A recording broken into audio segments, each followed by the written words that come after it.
महाशिवरात्रि के अवसर पर बीकेटीसी का बड़ा फैसला। चारधाम यात्रा के लिए कपाट खुलने के लिए तारीख हुई तय। 22 अप्रैल को खुलेंगे केदारनाथ धाम के कपाट। देश भर में महाशिवरात्रि की धूम। उत्तराखंड के पूर्व सीएम त्रिवेंद्र सिंह रावत ने दी शिवरात्रि की बधाई। देश प्रदेश के लोगों की खुशहाली की कामना की। उत्तरकाशी की बेटी कुमारी दिव्या ने किया देश और प्रदेश का नाम रोशन। हार्वर्ड यूनिवर्सिटी में आयोजित प्रतियोगिता में हासिल किया पहला स्थान, बनी विजेता।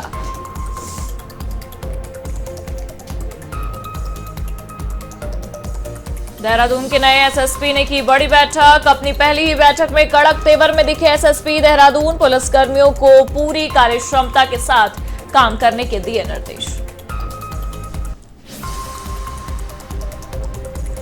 उत्तराखंड में अर्धकुंभ 2027 से पहले गेस्ट हाउस आधुनिकीकरण की तैयारी हुई तेज। सचिव आवास डॉक्टर आर राजेश कुमार ने व्यवस्थाओं का लिया जायजा।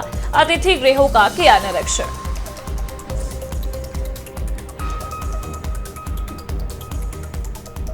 नमस्कार, बहुत स्वागत है आप सभी का। आप देख रहे हैं आज की खबर और मैं हूं आपके साथ प्रगति ठाकुर। स्क्रीन पर दिख रहे सोशल मीडिया हैंडल के जरिए आप मेरे साथ वहां पर भी जुड़ सकते हैं और खबरों से वहां भी रूबरू हो सकते हैं। चलिए अब देवभूमि से जुड़ी खबरों की शुरुआत करेंगे। महाशिवरात्रि के पावन अवसर पर आज शीतकालीन गद्दी श्री ओमकारेश्वर मंदिर उखीमठ में कपाट खुलने की तारीख तय हो गई है, जिसको लेकर बीकेटीसी अध्यक्ष हेमंत द्विवेदी ने देश विदेश के तीर्थयात्रियों को शुभकामनाएं दी। बता दें कि 11वें ज्योतिर्लिंग श्री केदारनाथ धाम के कपाट इस साल 22 अप्रैल को वृष लग्न में सुबह 8 बजे खुलेंगे। इस अवसर पर श्री ओमकारेश्वर मंदिर उखीमठ को भव्य रूप से 9.5 क्विंटल फूलों से सजाया गया था और दानी दाताओं ने भंडारे भी आयोजित किए। सैकड़ों श्रद्धालुओं ने इस अवसर पर श्री ओमकारेश्वर मंदिर उखीमठ में दर्शन किए। वातावरण जय श्री केदार के उद्घोष के साथ भक्तिमय हो गया। इस मौके पर बीकेटीसी अध्यक्ष हेमंत द्विवेदी ने तीर्थयात्रियों को बद्रीनाथ, केदारनाथ सहित चारधाम यात्रा के लिए आमंत्रित किया है।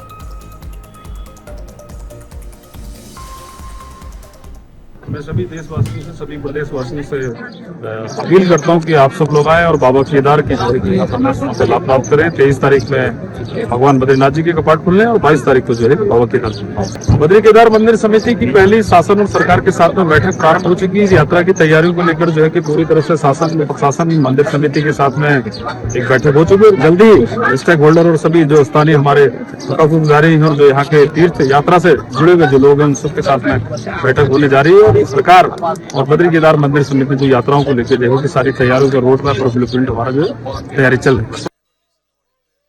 बहुत बहुत शुभकामनाएं।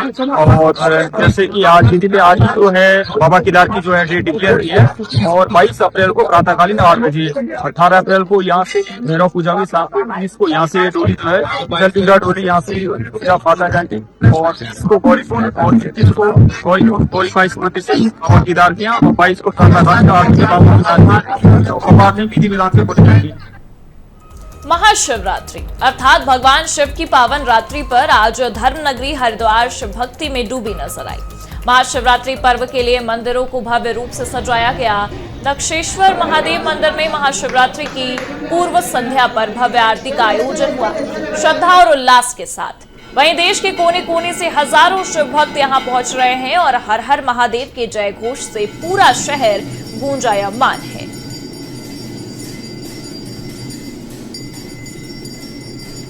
बता दें कि महाशिवरात्रि के इस पावन अवसर को लेकर दक्षेश्वर महादेव मंदिर में पूर्व संध्या पर ही भव्य आरती का आयोजन हुआ। श्रद्धा और उल्लास के साथ तमाम भक्त भी वहां नजर आए। महाशिवरात्रि के दिन भी भारी भीड़ हरिद्वार में नजर आ रही है। दूर दराज से श्रद्धालु दर्शन करने पहुंच रहे हैं, शिवालय में माथा टेकने पहुंच रहे हैं। और आपको ये भी बता दें कि शिवालयों के दर्शन के लिए बड़ी कतारें भी नजर आ रही हैं। लंबी लंबी कतारें रात्रि से ही लगी हुई हैं, जहां भगवान भोले के दर्शन के लिए एक झलक के लिए श्रद्धालु खड़े हुए दिखाई दे रहे हैं।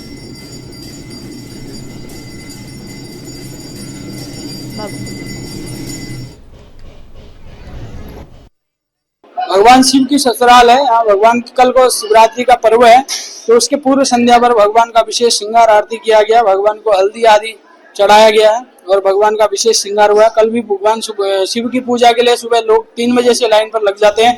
दिन भर भक्तों का तांता लगा रहता है। सभी लोग आते हैं, अपनी मनोकामनाएं पूरी करते हैं भगवान को पूजा करके। और वहीं महाशिवरात्रि पर्व पर पूरे देश में शिव भक्तों में खासा उत्साह देखने को मिल रहा है। उत्तराखंड की राजधानी देहरादून में टपकेश्वर महादेव मंदिर सहित तमाम शिवालयों में देर रात से ही भक्त उमड़ रहे हैं। सभी भक्त अपनी अपनी मनोकामनाएं भोलेनाथ से पूरी होने और सभी की सुख शांति की कामना तक कर रहे हैं। भक्त बेलपत्री, फल, प्रसाद भगवान को चढ़ा रहे हैं, जलाभिषेक और दुग्धाभिषेक भी कर रहे हैं। देहरादून के प्राचीन शिव मंदिर धर्मपुर में देर रात से ही भक्त उमड़ रहे हैं और अपनी अपनी बारी का इंतजार कर शिवलिंग पर जलाभिषेक कर रहे हैं।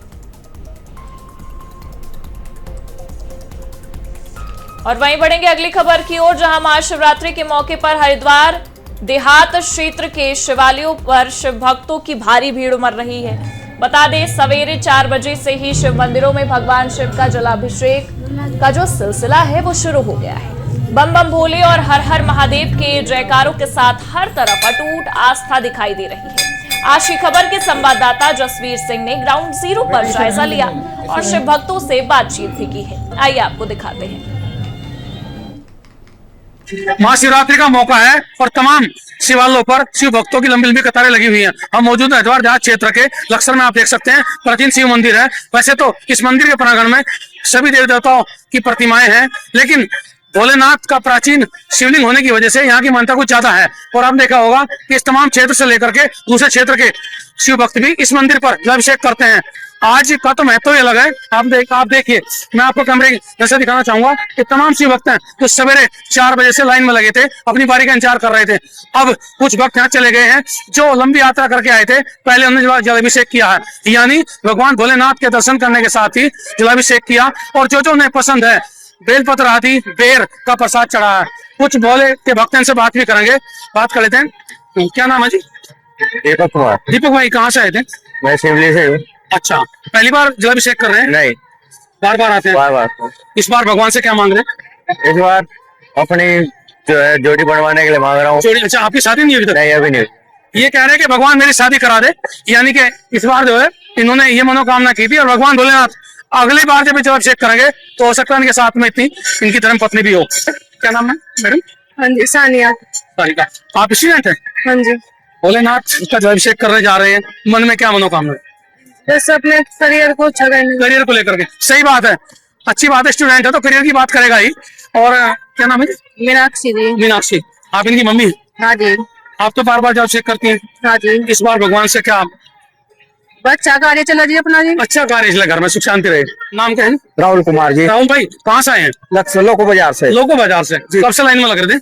हमें आधा घंटा हो गया जी। आधा घंटा हो गया जी। और आप तो मंदिर के नजदीक आ गए हैं जी।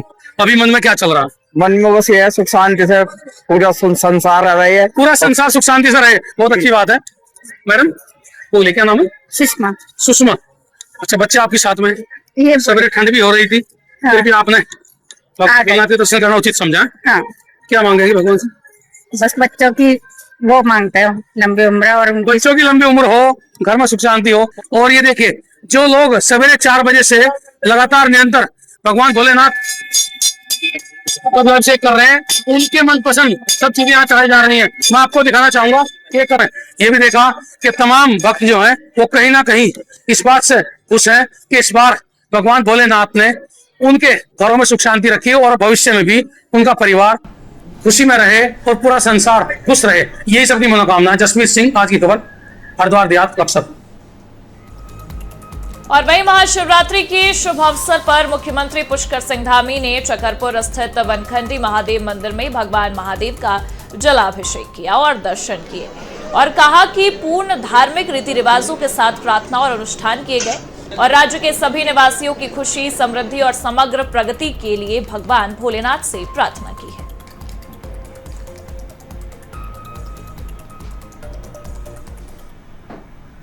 मैं सबसे पहले तो सभी को महाशिवरात्रि पर्व की बधाई देता हूँ, सबको शुभकामनाएं देता हूँ कि भगवान भोलेनाथ की कृपा हमारे ऊपर बनी रहे और भगवान शिव हर दृष्टि से हमारे राज्य पर कृपा करें और हमारा राज्य हमारे प्रधानमंत्री जी के जो शिव रूपी शब्द जो बाबा केदार के धाम पर निकले थे कि 21वीं सदी का तीसरा दशक उत्तराखंड का दशक होगा, उसको धरातल पर उतारने के लिए हम सभी को भगवान शक्ति दे, हम उसको धरातल पर उतार सकें और प्रधानमंत्री जी के नेतृत्व में विकसित भारत का जो संकल्प लिया गया है वो संकल्प तेजी से आगे बढ़ रहा है।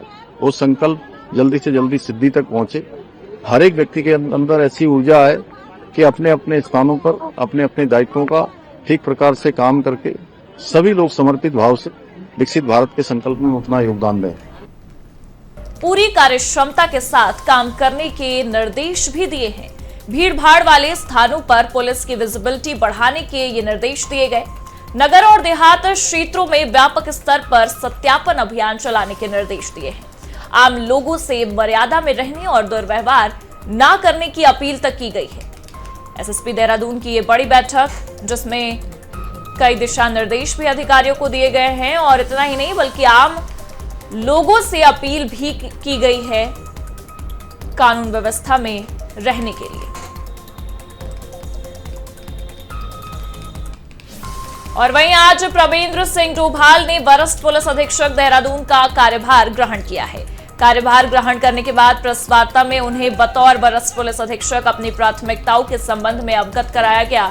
महिला सुरक्षा, कानून व्यवस्था की स्थिति को और अधिक बेहतर करना और यातायात सुधार की दिशा में और अधिक महत्वपूर्ण कार्य किए जाने को अपनी प्राथमिकता बताते हुए उन्होंने कहा कि इस दिशा में और अधिक ठोस प्रयास किए जाएंगे। साथ ही पुलिस बल के मनोबल को ऊंचा रखते हुए उनकी कार्यक्षमता को बढ़ाने की दिशा में प्रयास किए जाएंगे।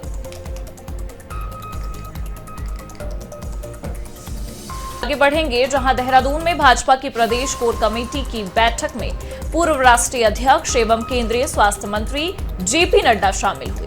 कोर ग्रुप की बैठक में सरकार और कार्यकर्ताओं के बीच समन्वय पर बल दिया गया। उन्होंने प्रदेश में संगठन और सरकार के बीच बेहतर समन्वय, विकास कार्यों की उपलब्धियों के लिए धामी सरकार की पीठ भी थपथपाई है। वहीं 3 बिंदुओं पर फोकस वाली इस बैठक में 27 के चुनाव में जीत को लेकर रणनीतिक मार्गदर्शन भी दिए गए। मीडिया ब्रीफिंग में बैठक की जानकारी देते हुए प्रदेश अध्यक्ष एवं राज्यसभा सांसद महेंद्र भट्ट ने बताया कि आज जेपी नड्डा के समक्ष संगठन के कार्यक्रमों और सरकार के कामों की विस्तार से समीक्षात्मक चर्चा की गई, जिसमें उनके द्वारा प्रदेश संगठन और सरकार की पीठ थपथपाते हुए सभी से 27 के चुनाव को लेकर कमर कसने का आह्वान किया। बता दें कि इस दौरान उनके द्वारा रणनीतिक मार्गदर्शन दिया गया कि कैसे पार्टी को एकजुटता से काम करते हुए आगामी विधानसभा चुनाव में पहले से भी बड़ी जीत हासिल कराना है।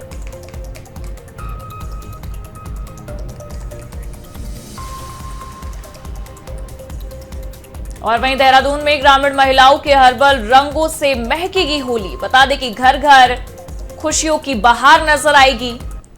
महिलाओं की हर्बल रंगों से होली मनाई जाएगी, जहां घर घर पर खुशियों की बहार आपको दिखेगी। समूह की महिलाओं ने 2.5 यानी कि 2.5 कुंटल प्राकृतिक रंग तैयार किए हैं। होली बाजार में अब रौनक भी बढ़ेगी, क्योंकि हर्बल रंगों से बाजार अलग तरीके से महकता नजर आएगा।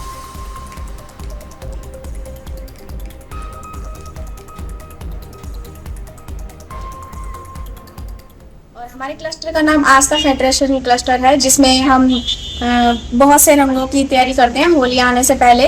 जैसे कि ऑर्गेनिक कलर है, जैसे हम फूड और फूलों से ही बनाए जाते हैं, और ये सेल करने के लिए हम अपना आउटलेट और ब्लॉक से बाहर अपना स्टॉल लगाते हैं होली से पहले, जिसमें हमारे सारे समूह की महिलाएं बढ़ चढ़ कर सहयोग करती हैं। जनपद देहरादून के विकासखंड सहसपुर में महिलाएं इसमें हर साल भी होली कलर्स बनाती है। ऑर्गेनिक उसमें मटेरियल यूज किया जाता है, जैसे पालक, चुकंदर, इन सब चीज़ों को का यूज करते हुए होली कलर्स का उत्पादन किया जाता है। और अभी हमारी 20 से 22 महिलाओं ने इसका उत्पादन भी किया है। और सहसपुर ब्लॉक के अंतर्गत जो हमारा क्लस्टर का आउटलेट भी है, वहाँ पे इसको बेचा जाता है, प्लस स्टॉल्स भी लगाए जाते हैं जिसके माध्यम से इसकी बिक्री की जाती है। इसके अलावा हमारे रायपुर विकासखंड में भी कुछ महिलाएं इसमें बढ़ चढ़ के हिस्सा ले रही हैं। और हर साल की तरह इस साल भी यही उम्मीद है कि इसमें बहुत अच्छा रिजल्ट आएगा। सब हर साल जो है इसकी बिक्री बहुत अच्छी होती है। और वहीं उत्तराखंड में अर्धकुंभ 2027 से पहले गेस्ट हाउस आधुनिकीकरण की तैयारियां तेज नजर आ रही हैं। देहरादून के अतिथि गृहों का निरीक्षण किया गया है। बता दें कि सचिव आवास डॉक्टर आर राजेश कुमार ने व्यवस्थाओं का जायजा लिया।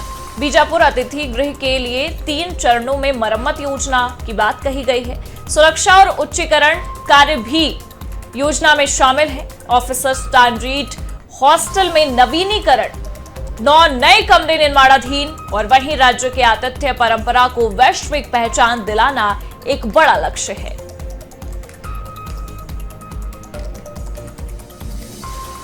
और वहीं देश भर में आज महाशिवरात्रि का पर्व धूमधाम से मनाया जा रहा है। सभी श्रद्धालु शिवालयों में जलाभिषेक, रुद्राभिषेक कर रहे हैं। उत्तराखंड के पूर्व मुख्यमंत्री और सांसद हरिद्वार त्रिवेंद्र सिंह रावत ने सभी को शिवरात्रि की शुभकामनाएं देते हुए ये बताया कि शास्त्रीय मान्यता के अनुसार महाशिवरात्रि का जो पर्व है वो शिव और शक्ति के मिलन का त्योहार है। हम सब देवाधिदेव महादेव से आशीर्वाद लेते हैं और इस मौके पर सभी की खुशहाली की कामना करते हैं।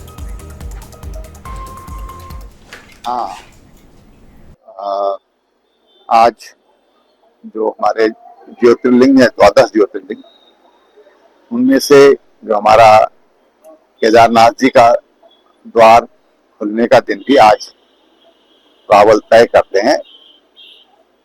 तो एक तरह से आज का दिन ही उसके लिए मुहूर्त माना जाता है। और हम सब जानते हैं कि देवादिदेव महादेव का जो विवाह स्थल है वो उत्तराखंडी है, त्रिवेणी नारायण में है। और भगवान शंकर और पार्वती के विवाह से आज तक लगातार वहां पर अखंड धुना चलता है। और वहीं उत्तरकाशी जिले के सुदूर गांव पोरा की प्रतिभाशाली छात्रा कुमारी दिव्या ज्योति बिजलवाड़ में हार्वर्ड यूनिवर्सिटी में आयोजित हार्वर्ड इंडिया कॉन्फ्रेंस के अंतर्गत हुए पॉलिसी हैकथॉन 2026 में प्रथम स्थान प्राप्त कर क्षेत्र एवं राज्य का नाम गौरवान्वित करने पहुंची थी। बता दें कि उन्होंने प्रथम स्थान प्राप्त किया है और एक बार फिर से क्षेत्र, राज्य और देश का नाम गौरवान्वित हुआ है। बता दें कि ये प्रतियोगिता अंतर्राष्ट्रीय स्तर पर आयोजित की जाती है, जिसमें प्रतिभागियों को समसामयिक, सामाजिक एवं सार्वजनिक नीति से जुड़े महत्वपूर्ण विषयों पर शोध आधारित, व्यवहारिक और प्रभावी समाधान प्रस्तुत करने होते हैं। सीमित समय अवधि में टीमों को समस्या का गहन विश्लेषण, नीति प्रस्ताव तैयार करना और विशेषज्ञ जूरी के समक्ष प्रस्तुतिकरण देना होता है। कुमारी दिव्या ज्योति बिजवान ने अपनी टीम के साथ मिलकर उत्कृष्ट शोध और नवाचारपूर्ण दृष्टिकोण के आधार पर एक प्रभावशाली नीति समाधान प्रस्तुत किया, जिसे निर्णायक मंडल द्वारा सर्वश्रेष्ठ घोषित किया गया। इस उपलब्धि के लिए उन्हें विजेता प्रमाण पत्र प्रदान किया गया। परिवार और क्षेत्रवासियों ने इस उपलब्धि पर हर्ष व्यक्त किया है।